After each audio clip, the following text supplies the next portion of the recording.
Welcome to The Parent Thing. Hi, I'm Tarryn, your host, and I'm so excited you're here. This is the space where we uncover the incredible potential of childhood, parenting, and the power of neurosomatic intelligence. Whether you're a parent, teacher, caregiver, or someone who deeply impacts a child's life, this podcast is your guide to nurturing emotional resilience, fostering growth, and building meaningful connections. Together, we'll explore cutting-edge insights, practical tools, and heartfelt stories to empower you in shaping the next generation. Join me each week as we dive into strategies, science, and stories that inspire and transform. Let's reimagine what's possible for the children we care about and for ourselves. Now, let's begin this inspiring journey together. Hi, friends, and welcome back to The Parent Thing. I'm your host, Tarryn, parent coach, neurosomatic intelligence practitioner, and your partner on this beautiful, messy, and powerful journey of raising emotionally intelligent kids. Today, we're diving into a topic that I think every parent should understand deeply: how to foster a growth mindset in your child. If you've ever seen your child give up easily, say things like, I'm just not good at this, or I can't do it, or this sucks, or so and so is better than me, or I'm not as good as the others. This episode is going to give you powerful insight into what's happening in their brain and how to help them build confidence, resilience, and self belief that lasts a lifetime.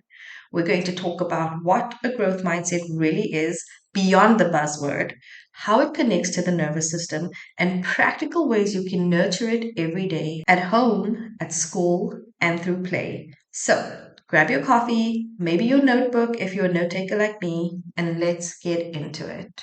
Let's start with a clear definition. A growth mindset is the belief that our abilities, intelligence, and talents can be developed through effort, good strategies, and support, rather than being fixed traits. It comes from the research of Dr. Carol Dweck at Stanford University. She found that when kids believe their brain can grow and change, they are more motivated, more resilient, and more willing to take on challenges. But here's the thing: a growth mindset isn't just a belief, it is deeply connected to the nervous system and how safe or unsafe the brain feels in moments of challenge. When your child's nervous system feels safe, they can stay curious and open to learning. When it feels unsafe, maybe from a fear of failure, judgment, or shame, their brain goes into protection mode. And that protection mode often sounds like, I can't do it, this is too hard, I'm just too bad at this. It's not defiance, it's a nervous system in survival mode. So before we teach mindset words, we need to help regulate their body. Let's unpack this a little deeper. Every mindset, fixed or growth, sits on a neurobiological foundation. When the brain perceives a challenge as safe, it engages the prefrontal cortex, the part that's responsible for problem solving, creativity, and learning. When the brain perceives a challenge as threatening, it activates the amygdala, the part responsible for fight, flight, or freeze. That's why a child might shut down, get frustrated, or cry when faced with a hard task. It's not that they're being dramatic. Their nervous system is saying, this feels dangerous. So, step one in fostering a growth mindset is not about talking, it's about co regulating.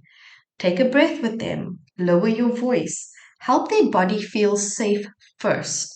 Once their nervous system is calm, their learning brain, their air quotes growth mindset brain comes back online.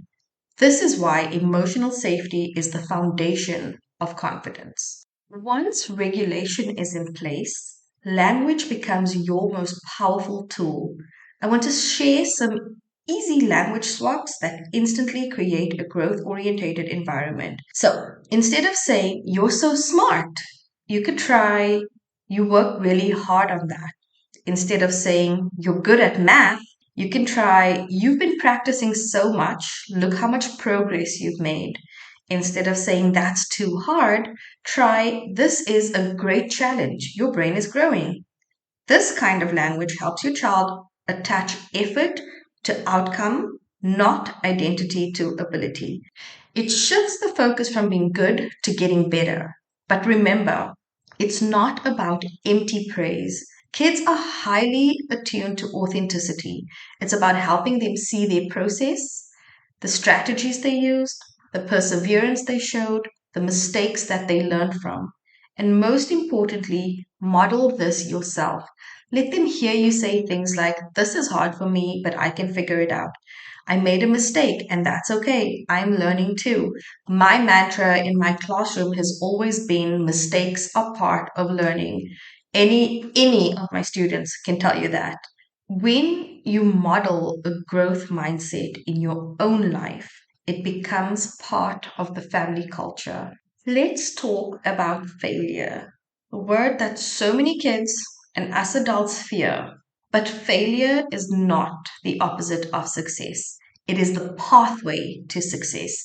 Children who are shielded from all struggle often develop what I call a fragile confidence.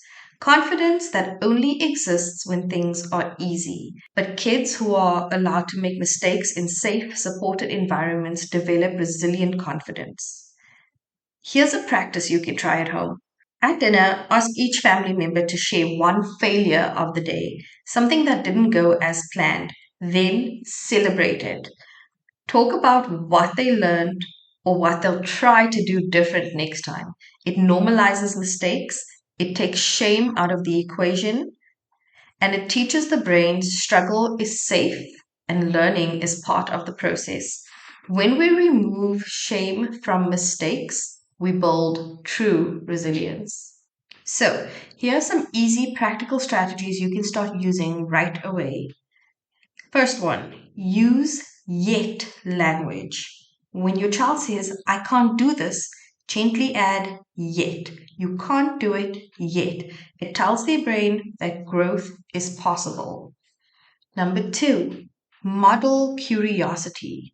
When you don't know something, say, "Let's find out together." Curiosity signals safety to the brain and strengthens learning pathways. Number three, create micro challenges. Build small, achievable challenges into daily routines. Let your child experience little wins. Success in small doses trains the nervous system to stay regulated under stress. Number four, regulate before you motivate.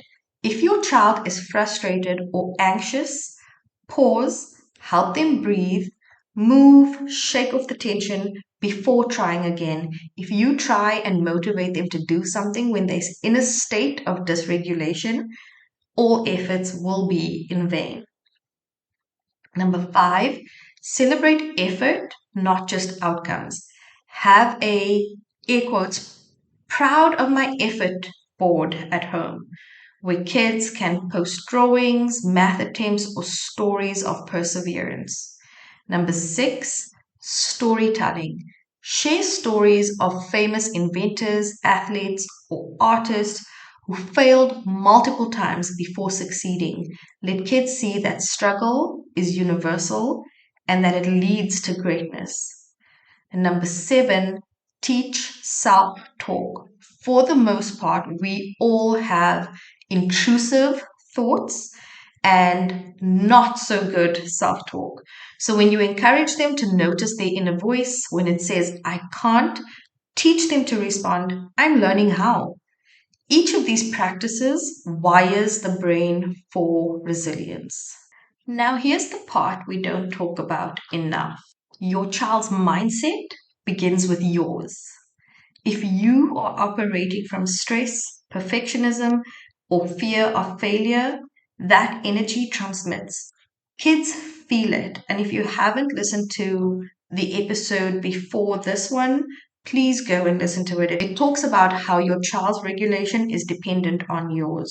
So if you are operating from stress, perfectionism, or fear of failure, that energy transmits. Kids feel it. Your nervous system sets the emotional tone of the household.